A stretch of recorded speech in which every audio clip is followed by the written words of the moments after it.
Oke guys, welcome back to Crypto Indonesia bersama gue Toshi, di mana kita akan membahas segala sesuatu yang berhubungan dengan cryptocurrencies dan blockchain.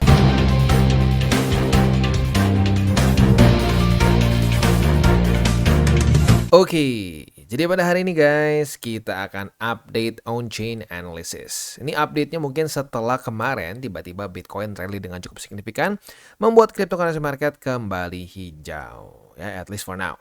Nah, kita akan coba lihat apakah secara on-chain terjadi akumulasi oleh para bandar, retailers maupun para miner. Atau jangan-jangan peningkatan ini terjadi karena leverage. Kita akan bahas semua pada hari ini. Tetapi sebelum kita mulai, seperti biasa gue akan disclaimer dulu bahwa semua konten dari TCI bukanlah financial advice, ini semua bentuknya adalah edukasi. Dan seperti biasa gue ingatkan ya bahwa on-chain analysis ini bukanlah pengganti TA dan pengganti fundamental. No. Ini adalah suplemen tambahan supaya kita bisa semakin akurat lagi, semakin tajam lagi ya. Nah, sebelum kita masuk, gue akan jelaskan dulu apa itu on-chain, karena lagi-lagi nggak semua orang mungkin sudah paham apa itu on-chain analysis, karena untuk update on-chain ini tidak setiap hari, bukan segmen daily, maka gue akan coba jelaskan setiap kali sebelum kita mulai. Jadi, on-chain analysis adalah suatu analisa yang khas dan spesifik untuk dunia cryptocurrency, karena dia melihat data blockchain. Nah, kalau gue pribadi lebih suka ngelihat Bitcoin. Kenapa? Karena Bitcoin punya korelasi yang sangat besar ke altcoins. Jadi otomatis saat kita lihat Bitcoin, itu adalah tren besar dari cryptocurrency market. Gitu. Nah, blockchain Bitcoin itu terkenal sampai sekarang. Salah satu yang paling pentingnya adalah sifatnya yaitu immutable, tidak bisa diganggu gugat. Saat sudah dicatat, sudah diverifikasi, tidak bisa ada koreksi atau apapun juga. Jadi makanya harus ekstra hati-hati. Kalau lu kirim BTC, lu salah kirim, sudah tamat gitu ya.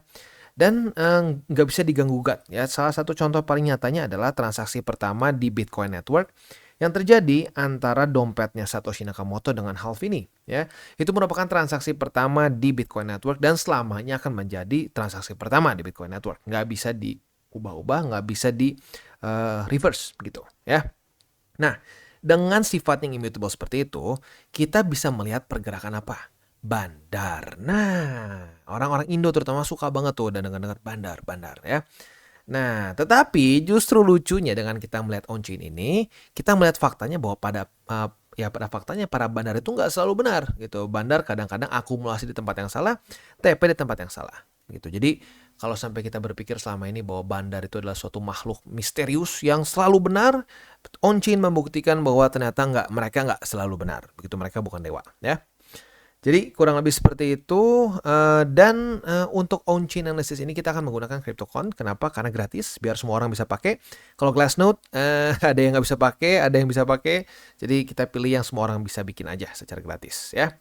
Nah, yang pertama kita akan bahas adalah Bitcoin Exchange Net Flow dengan data semua ya, small exchanges begitu ya. Nah, ini apaan? Ini adalah inflow kurangi outflow. Jadi kalau ada yang nanya, "Bang, kenapa nggak bahas outflow?" Net flow itu yang lengkapnya. Kalau lo cuma bahas outflow doang, taunya inflow di hari itu lebih gede, sama aja bohong. Begitu. Jadi harusnya kita cari adalah selisihnya alias net flow supaya tahu di hari itu banyakkan inflow atau outflow ya. Nah, cara bacanya gimana? Buat lo yang belum pernah lihat, caranya simpel banget. Di sini ada dua bar ya, bar hijau dan bar merah. Kalau kita lihat di sini, bar merah menunjukkan apa? Outflow, karena minus. Kita bisa di sini ya, contoh tanggal 15 Januari ya. 15 Januari, dia minus 5.846 Bitcoin. Dari mana? Dari small exchange ini. Artinya, banyak Bitcoin yang ditarik. Kemungkinan tariknya kemana? Ya, ke Ledger, ke OneKey, intinya ke hardware wallet, atau mungkin juga ke hot wallet seperti MetaMask dan kawan-kawannya ya. Nah, apabila Bitcoin kita tarik dari exchanger, kira-kira mau ngapain? Apakah possibility-nya untuk di hold jangka panjang, akumulasi jangka panjang, atau iseng aja? Bisa iseng, tapi possibility-nya lebih besar ke akumulasi jangka panjang. Maka dari itu, outflow menunjukkan bullish, ya, menunjukkan satu sentimen yang bullish, di mana itu adalah possible accumulation atau kemungkinan akumulasi, begitu ya. Nah, itu biasanya berkorelasi dengan harga yang cenderung meningkat seperti yang ada di sini. Nggak harus selalu meningkat di hari itu juga, tapi ini menunjukkan akumulasi dan pelan-pelan bisa membentuk suatu momentum naik ke atas seperti di sini ya. Kalau warna hijau ya otomatis tinggal kita balik saja logikanya ya. Nah, ini inflow artinya banyak yang mengirim BTC dari wallet mereka ke exchanger. Kira-kira mau ngapain? Kemungkinan besar akan melakukan penjualan begitu. Maka dari itu akan kecenderungan itu menjadi possible selling dan membuat market turun. Kalau kita lihat di sini data yang kita dapatkan sedikit conflicting di sini ya. Tanggal 4, 5 dan 6 terjadi inflow ya oleh para bandar.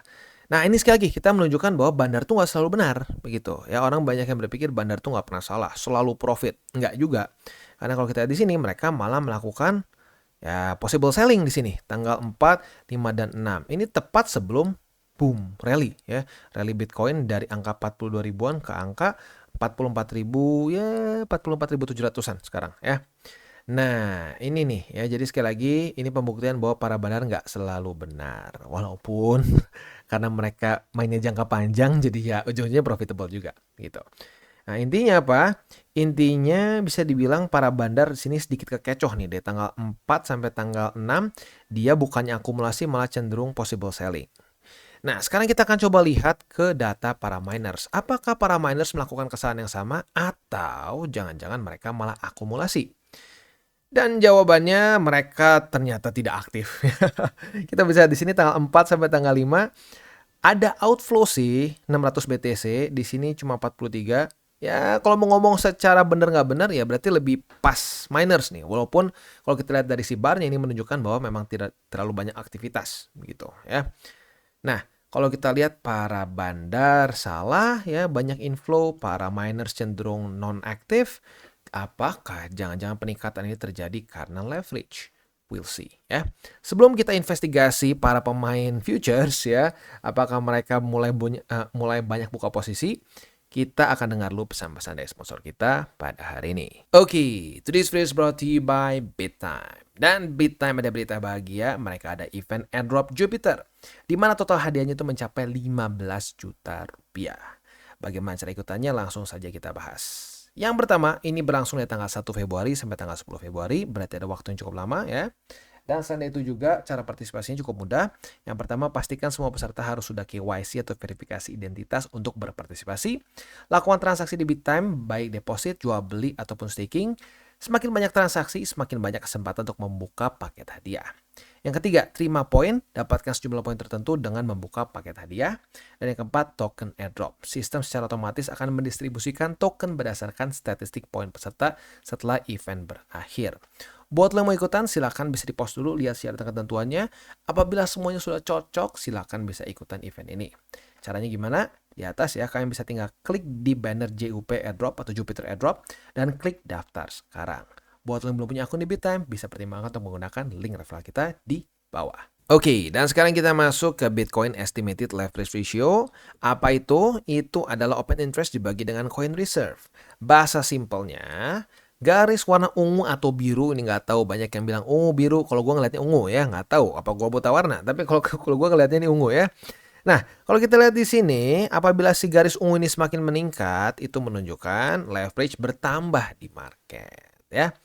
Nah, itu biasanya bisa bisa memperlihatkan possibility untuk terjadi suatu squeeze ya, antara short squeeze atau long squeeze. Nah, yang ketiga yang gua kadang-kadang suka lupa nih ya, Yang ketiga juga bisa menunjukkan bahwa in general leverage meningkat aja.